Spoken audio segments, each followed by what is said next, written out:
उद्या शनिवार आणि भागवत एकादशीचा अतिशय पवित्र योग आला आहे. जर तुमच्या घरात पैसा येतो पण टिकत नसेल, वारंवार काही ना काही अडचणी निर्माण होत असतील, घरातील सदस्यांमध्ये कारण नसताना वाद होत असतील किंवा खूप प्रयत्न करूनही मनासारखं यश मिळत नसेल, तर उद्याचा दिवस अजिबात वाया जाऊ देऊ नका. कारण उद्या तुळशीपाशी फक्त एक दिवा लावला तर तुमच्या घरात असणारे सर्व दोष, दारिद्र्य, तसेच प्रत्येक कामात येणारे अडथळे आणि आरोग्याच्या समस्या कायमच्या दूर होतील.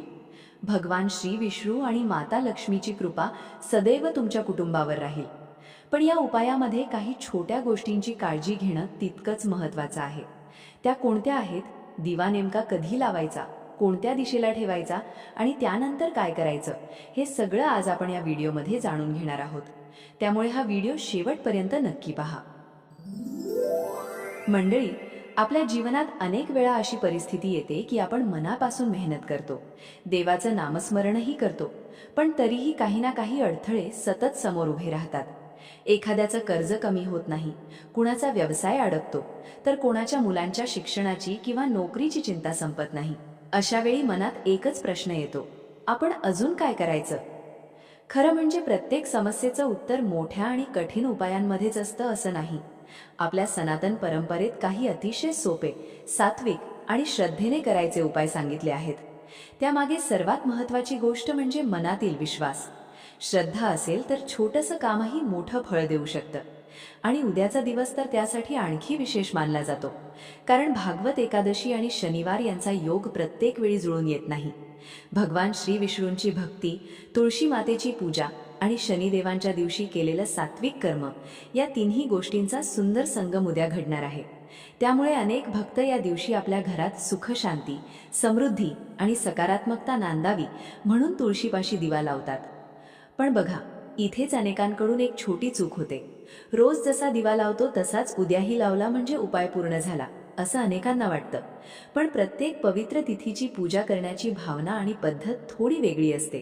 त्यामुळे उद्या कोणत्या भावनेने आणि कोणत्या नियमाने दिवा लावायचा हे समजून घेणं महत्त्वाचं आहे. यासोबतच अजून एक गोष्ट अनेकांच्या लक्षात येत नाही. तुळशी ही आपल्या घरातील केवळ एक रोप नाही, आपल्या परंपरेत तिला अत्यंत पवित्र स्थान दिलं गेलं आहे. ज्या घरात तुळशीची मनापासून सेवा केली जाते तिथे भक्तीचं वातावरण टिकून राहतं, असा अनेकांचा अनुभव आहे. म्हणूनच तुळशीपाशी केलेली प्रार्थना ही केवळ एक पूजा नसते, तर ती आपल्या घरासाठी केलेली मंगल कामना असते. जर तुमच्या घरात सतत आर्थिक अडचणी येत असतील, पैसे कमवावूनही हातात राहत नसतील, घरात वारंवार आजारपण येत असेल किंवा मनाला सतत अस्वस्थता जाणवत असेल, तर उद्याचा हा छोटासा उपाय श्रद्धेने करून पाहायला काहीच हरकत नाही. कारण या उपायामध्ये खर्च फार नाही, पण मनातील भक्ती मात्र पूर्ण असली पाहिजे. आणखी एक महत्त्वाची आपण आता जाणून घेणार आहोत, जी अनेक जण नकळत विसरतात आणि त्यामुळे त्यांची पूजा अपूर्ण राहते. दिवा लावण्यापूर्वी कोणती तयारी करायची आणि दिव्यासाठी कोणत्या वस्तू वापरणं शुभ मानलं जातं हे जाणून घेणंही तितकंच आवश्यक आहे. बघा, कोणताही धार्मिक उपाय करताना सर्वात महत्त्वाची गोष्ट म्हणजे श्रद्धा आणि स्वच्छता. त्यामुळे संध्याकाळी दिवा लावण्यापूर्वी शक्य असेल तर स्नान करून स्वच्छ, साधे कपडे परिधान करा. त्यानंतर काही क्षण शांतपणे देवाचं नामस्मरण करा. मनातील नकारात्मक विचार बाजूला ठेवून आजची ही पूजा माझ्या कुटुंबाच्या सुख समृद्धीसाठी आहे असा भाव मनात ठेवा. त्यानंतर तुळशीपाशी जा. जर तुळस अंगणात असेल तर तिच्या आजूबाजूचा परिसर स्वच्छ करा. आणि जर तुळस गॅलरीत किंवा कुंडीत असेल तरीही तिच्या आसपासची जागा नीट स्वच्छ करून घ्या. कारण स्वच्छ वातावरणात केलेली पूजा मनालाही प्रसन्न करते. आता प्रश्न येतो, दिवा कोणता असावा? शक्य असेल तर मातीचा दिवा वापरणं अधिक सात्विक मानलं जातं. माती हा निसर्गाचा घटक आहे आणि साधेपणाचं प्रतीकही आहे. जर मातीचा दिवा उपलब्ध नसेल तर पितळ किंवा तांब्याचा स्वच्छ दिवाही वापरू शकता. इथे महत्त्व दिव्याच्या किमतीला नाही, तर त्यामागच्या भक्तिभावाला आहे. आता वात कशी असावी? अनेक जण घाईघाईत कोणतीही वात लावतात, पण उद्याच्या या पूजेसाठी शक्य असेल तर सरळ, लांब कापसाची वात वापरा. ती व्यवस्थित वळलेली असावी, कारण पूजा करताना प्रत्येक गोष्ट नीटनेटकी असणं ही सुद्धा एक प्रकारची साधना आहे. आता दिव्यामध्ये काय वापरायचं? परंपरेनुसार गायीच्या शुद्ध तुपाचा दिवा अत्यंत शुभ मानला जातो. तूप उपलब्ध नसेल तर तिळाचं तेलही वापरू शकता. मात्र शक्यतो इतर तेलांचा वापर टाळावा, कारण या दिवशी सात्विक तेला विशेष महत्त्व दिलं जातं. पण इथे एक गोष्ट लक्षात ठेवा, दिवा तयार झाला म्हणजे पूजा पूर्ण झाली असं नाही. दिवा कुठे ठेवायचा, कोणत्या दिशेने जोत असावी आणि तू ठेवताना अजून एक छोटी गोष्ट करायची असते. अनेक लोक हीच गोष्ट विसरतात. त्याआधी आणखी एक छोटी पण महत्त्वाची गोष्ट सांगते. अनेक घरांमध्ये तुळशीपाशी दिवा लावताना घाई केली जाते. दिवा लावला, हात जोडले आणि लगेच आत आलो. पण उद्या असं करू नका. दिवा लावल्यानंतर किमान 2 मिनिटं तरी शांतपणे तुळशी मातेसमोर उभं राहा. भगवान श्री विष्णूंचं स्मरण करा. मनात जे काही दुःख आहे, ज्या चिंता आहेत, त्या त्यांच्यासमोर मोकळेपणाने मांडा. असं म्हणतात की प्रार्थनेत शब्दांपेक्षा भावना अधिक महत्त्वाच्या असतात. जर तुमच्या मुलांच्या भवितव्याची चिंता असेल, घरात वारंवार आर्थिक ताण जाणवत असेल, व्यवसायात पैसे अडकले असतील किंवा नोकरीमध्ये अपेक्षित प्रगती नसेल होत, तर त्या क्षणी फक्त एकच प्रार्थना करा. हे श्री विष्णू, हे तुळशी माते, आमच्या घरावर तुमची कृपादृष्टी कायम राहू द्या. आमच्या घरात सुख, समाधान आणि सात्विकता नांदू द्या. ही प्रार्थना मनापासून केली तर त्यातून मनालाही एक वेगळी शांतता मिळते. यासोबतच उद्या एक छोटी काळजीही घ्या. पूजा करताना मोबाईलवर बोलणं, इकडे तिकडे लक्ष देणं किंवा घाईघाईत पूजा उरकवणं टाळा. त्या काही मिनिटात पूर्ण लक्ष दीवपूजेकडेच असू द्या, कारण जिथे मन एकाग्र असतं तिथेच भक्तीचा खरा आनंद अनुभवता येतो. मंडळी, दिवा तयार झाला, तुळशीपाशी आणलात, पण तो ठेवताना एक छोटी गोष्ट लक्षात ठेवली तर पूजा अधिक भावपूर्ण होते. शक्य असेल तर दिवा थेट जमिनीवर न ठेवता त्याखाली थोड्या अक्षता अर्पण करा. म्हणजे एका छोट्या ताटलीत किंवा स्वच्छ पानावर हळद लावलेल्या अखंड अक्षता ठेवा आणि त्यावर दिवा अलगद ठेवावा. आपल्या परंपरेत अक्षता म्हणजे पूर्णत्व, मंगल कार्य आणि अखंड शुभत्वाचं प्रतीक मानले जातं. म्हणून अनेक घरांमध्ये हा छोटासा विधी आजही श्रद्धेने केला जातो. यानंतर दिवा प्रज्वलित करा आणि काही क्षण शांतपणे त्या ज्योतीकडे पाहत उभे राहा. दिव्याचा प्रकाश तुळशी मातेवर पडताना मनात एक वेगळीच प्रसन्नता निर्माण होते. त्या क्षणी घरातील प्रत्येक व्यक्तीच्या सुखासाठी मनोमन प्रार्थना करा. अनेक वेळा आपण देवाकडे फक्त आपल्या अडचणी सांगत राहतो, पण उद्या एक वेगळं काम करा. प्रथम देवाचे आभार माना. आजपर्यंत जे काही दिलं त्याबद्दल धन्यवाद. आणि त्यानंतरच आपल्या इच्छा त्यांच्या चरणी अर्पण करा. कृतज्ञतेने केलेली प्रार्थना मनाला अधिक समाधान देऊन जाते. आता प्रश्न येतो, त्यावेळी कोणता मंत्र म्हणावा? जर तुम्हाला मोठे मंत्र पाठ नसतील तर अजिबात काळजी करू नका. साधेपणाने आणि श्रद्धेने ओम नमो भगवते वासुदेवाय या मंत्राचा जाप करा. हा मंत्र शक्य असेल तर 108 वेळा म्हणा. वेळ कमी असेल तर 21 किंवा 11 वेळाही मनापासून म्हणू शकता. संख्या कमी जास्त झाली तरी चालेल, पण जप करताना मन दुसरीकडे भटकू देऊ नका. आणि जर तुम्हाला श्री विष्णूंचं नामस्मरण अधिक प्रिय असेल तर फक्त श्री विष्णवे नमः किंवा श्री स्वामी समर्थ या नामाचाही शांतपणे जप करू शकता. कारण शेवटी देवापर्यंत पोहोचणारी गोष्ट म्हणजे आपल्या मनातील नितांत श्रद्धा. यासोबतच एक छोटी पण महत्त्वाची गोष्ट सांगते. जप करताना कुणावर राग, द्वेष किंवा मत्सर मनात ठेवू नका. त्या काही मिनिटांसाठी तरी मन पूर्णपणे शांत ठेवा. कारण भक्ती म्हणजे केवळ दिवा लावणं नाही, तर मनही प्रकाशमान करणं आहे. जर तुमच्या घरात सतत तणावाचं वातावरण असेल, कुटुंबातील सदस्यांमध्ये पटत नसेल किंवा एखाद्या कारणामुळे घरात आनंद हरवला असेल, तर उद्याच्या दिवशी संपूर्ण कुटुंबाने शक्य असेल तर काही क्षण एकत्र तुळशीपाशी उभं राहा. 2 मिनिटांची सामूहिक प्रार्थनाही घरात सकारात्मक वातावरण निर्माण करण्यास मदत करू शकते. आता इथे अनेक जण एक प्रश्न विचारतात, दिवा किती वेळ तेवत राहायला पाहिजे? यासाठी कोणताही कठोर नियम नाही. दिवा नैसर्गिकरित्या जळून विझला तरी चालतो. मुद्दाम फुंकर मारून किंवा घाईत विझवू नका. दिवा शांतपणे पूर्ण जळू द्या, कारण तो प्रकाश आपल्या भक्तीचं प्रतीक आहे.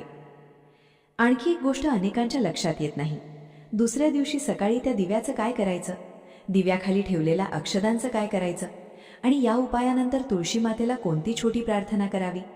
ही माहितीही तितकीच महत्त्वाची आहे. कारण उपाय फक्त दिवा लावण्यापुरता मर्यादित नसतो. त्याची सांगता देखील योग्य पद्धतीने केली तर मनाला पूर्ण समाधान मिळतं. मंडळी, दुसऱ्या दिवशी सकाळी स्नान करून देवाला नमस्कार करा. त्यानंतर तुळशीपाशी जाऊन कालचा दिवा शांतपणे बाजूला काढा. जर दिव्याखाली तुम्ही अक्षदा ठेवलेल्या असतील तर त्या आदराने गोळा करा. त्या अक्षदा कचऱ्यात टाकू नका. शक्य असेल तर त्या एखाद्या पक्ष्यांना खाण्यासाठी स्वच्छ जागी ठेवा. पक्ष्यांना अन्न देणं हे आपल्या संस्कृतीत पुण्याचं कार्य मानलं गेलं आहे. यामागे सर्व प्राणीमात्रांबद्दल करुणा आणि दयाभाव ठेवण्याचा सुंदर संदेश आहे. त्यानंतर पुन्हा एकदा तुळशी मातेला नमस्कार करा आणि मनापासून एवढीच प्रार्थना करा, हे तुळशी माते, आमच्या घरात प्रेम, समाधान आणि सतत चांगले विचार नांदू दे. भगवान श्री विष्णूंची कृपा आमच्या कुटुंबावर सदैव राहू दे. बघा, प्रार्थना मोठी असण्याची गरज नाही, ती मनापासून असणं महत्त्वाचं आहे. आता इथे अजून एक गोष्ट लक्षात ठेवा. उद्याच्या या पवित्र दिवशी शक्यतो घरात शांत आणि सात्विक वातावरण ठेवा. विनाकारण रागावणं, मोठ्याने भांडणं, कटू शब्द बोलणं किंवा कोणाचं मन दुखावणं टाळा. कारण पूजा फक्त देवघरात होत नाही, ती आपल्या वागण्यातही दिसली पाहिजे. जर घरातील वडीलधाऱ्यांचे आशीर्वाद घेतले, आई वडिलांना नमस्कार केला किंवा एखाद्या गरजू व्यक्तीला आपल्या परीने मदत केली तर त्याचाही आनंद वेगळाच असतो. अशा छोट्या चांगल्या कृतींमुळे आपल्या मनात समाधान निर्माण होतं आणि हाच खरा धर्माचा संदेश आहे. यासोबतच उद्या शक्य असेल तर भगवान श्री विष्णूंचं नामस्मरण दिवसातून अधूनमधून करत राहा. काम करत असाल, प्रवासात असाल किंवा घरी असाल, मनात शांतपणे ओम नमो भगवते वासुदेवाय किंवा श्री स्वामी समर्थ असा जप करत राहिलात तरी तोही भक्तीचाच एक सुंदर भाग आहे. आणि जर तुमच्या घरात कर्जाचा भार असेल, व्यवसायात अपेक्षित प्रगती होत नसेल, मुलांच्या शिक्षणाची चिंता असेल किंवा घरात सतत पैशांची चणचण जाणवत असेल, तर या दिवशी देवाकडे केवळ धनाचीच नाही तर योग्य बुद्धी, चांगला आरोग्य आणि कुटुंबातील ऐक्याचीही प्रार्थना करा. कारण सुखसमृद्धी म्हणजे फक्त पैसा नसतो. घरात प्रेम, विश्वास आणि समाधान असेल तर तीच खरी लक्ष्मी असते. आता व्हिडिओ संपण्यापूर्वी एक अतिशय महत्त्वाची गोष्ट सांगायची आहे, जी अनेक लोक नकळत दुर्लक्षित करतात. कोणताही उपाय हा श्रद्धा, संयम आणि सात्विक भावनेने केला तर त्याचं आध्यात्मिक महत्त्व वाढतं. पण जर तो फक्त हे करून बघू काही फायदा होतो का या भावनेने केला तर भक्तीचा खरा अर्थच हरवून जातो.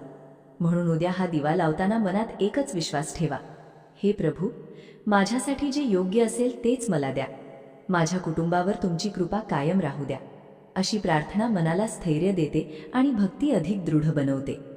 मंडळी, एक गोष्ट कायम लक्षात ठेवा, कोणताही धार्मिक उपाय हा देवाला परीक्षा घेण्यासाठी नसतो. आज हा उपाय केला तर उद्याच चमत्कार झाला पाहिजे असा विचार मनात ठेवू नका. कारण आपल्या शास्त्रांमध्ये नेहमी श्रद्धा, संयम आणि सातत्य यांनाच सर्वाधिक महत्त्व दिलं आहे. म्हणून उद्या शनिवार भागवत एकादशीच्या दिवशी तुळशीपाशी दिवा लावताना तुमच्या मनात कोणत्याही प्रकारची भीती नसावी. उलट एक सुंदर विश्वास असावा की भगवान श्री विष्णू आणि तुळशी मातेच्या चरणी मी माझ्या कुटुंबाचं सुख अर्पण करत आहे. त्यांनी जे योग्य ठरवलं आहे तेच माझ्यासाठी सर्वोत्तम असेल. अशी भावना मनात असेल तर पूजा अधिक समाधान देऊन जाते. यासोबतच उद्या शक्य असेल तर दिवसभरात कोणाचंही मन दुखावू नका. आई वडील, घरातील वडीलधारी मंडळी, पत्नी, पती, भाऊ, बहीण किंवा मुलं, प्रत्येकाशी प्रेमाने बोला. कारण आपल्या संतांनी नेहमी सांगितलं आहे की देवपूजा आणि चांगलं आचरण ही दोन्ही एकमेकांची साथ सोडत नाहीत. तसेच घरात शक्यतो सात्विक वातावरण ठेवा. भगवान श्री विष्णूंचं नामस्मरण करा, तुळशी मातेला नमस्कार करा आणि वेळ मिळाला तर विष्णू सहस्त्रनाम, श्रीमद भगवद्गीतेचा एखादा अध्याय किंवा ओम नमो भगवते वासुदेवाय या मंत्राचा काही वेळ जप करा. प्रत्येकाला मोठे पाठ म्हणणं शक्य नसतं, पण देवाचं नाव मनापासून घेतलं तरी तेवढंच पुरेसं असतं. जर तुमच्या घरात आर्थिक अडचणी असतील, वारंवार खर्च वाढत असेल, व्यवसायात पैसे अडकले असतील, नोकरीमध्ये अपेक्षित यश मिळत नसेल, मुलांच्या भविष्याची चिंता असेल किंवा घरात सतत अशांत वातावरण असेल, तर उद्याचा हा दिवस एक नवीन सुरुवात करण्याचा दिवस समजा. देवाकडे केवळ धनाची नव्हे तर योग्य विचार, चांगलं आरोग्य, कुटुंबातील प्रेम आणि मनःशांती यांचीही प्रार्थना करा. कारण या सर्व गोष्टी मिळूनच खऱ्या अर्थाने सुख समृद्धी निर्माण होते. आणि हो, अजून एक छोटी विनंती, उद्या संध्याकाळी तुळशीपाशी दिवा लावल्यानंतर 2 मिनिटं शांतपणे त्या दिव्याची ज्योत पहा. कोणतीही घाई करू नका. त्या प्रकाशात तुमच्या घरासाठी, तुमच्या मुलांसाठी, आईवडिलांसाठी आणि संपूर्ण कुटुंबासाठी मनापासून शुभेच्छा व्यक्त करा. अनेकदा अशा शांत क्षणांमधूनच मनाचा नवी ऊर्जा मिळते. मित्रांनो, जर तुम्ही उद्या हा उपाय श्रद्धेने करणार असाल तर कमेंटमध्ये ओम नमो भगवते वासुदेवाय किंवा श्री स्वामी समर्थ यापैकी कोणताही एक नाम जप नक्की लिहा. तुमचं गाव किंवा शहरही कमेंटमध्ये लिहा.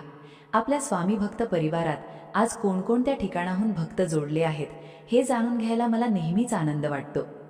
आजची ही माहिती तुम्हाला उपयुक्त वाटली असेल तर हा व्हिडिओ आपल्या कुटुंबियांना, मित्रांना आणि नातेवाईकांनाही नक्की शेअर करा. कदाचित तुमच्या एका शेअरमुळे कोणाला या पवित्र दिवसाची आठवण होईल आणि त्यांच्याही घरात भक्तीचा एक सुंदर दिवा प्रज्वलित होईल. व्हिडिओ आवडला असेल तर एक प्रेमळ लाईक नक्की करा. तुमच्या मनात काही प्रश्न असतील किंवा तुम्हाला अशाच आध्यात्मिक विषयांवर व्हिडिओ पाहायला आवडत असतील तर तेही कॉमेंटमध्ये नक्की सांगा. आणि जर तुम्ही आपल्या श्रीराज स्वामी विश्व परिवारात नवीन असाल तर चॅनल सबस्क्राईब करून बेलचं बटनही दाबा, म्हणजे अशाच भक्तिमय, श्रद्धापूर्ण आणि मार्गदर्शक व्हिडिओंची माहिती तुम्हाला सर्वात आधी मिळेल. चला, भगवान श्री विष्णू, माता तुळशी आणि श्री स्वामी समर्थ यांच्या चरणी आपण सर्वांसाठी एकच प्रार्थना करूया. तुमच्या घरात सदैव सुख, शांती, समाधान आणि समृद्धी नांदो. प्रत्येक संकटावर मात करण्याची शक्ती तुम्हाला लाभो. तुमच्या कुटुंबावर भगवान श्री विष्णू, माता लक्ष्मी, तुळशी माता आणि श्री स्वामी समर्थ यांची कृपा सदैव राहो. श्री स्वामी समर्थ. जय जय स्वामी समर्थ.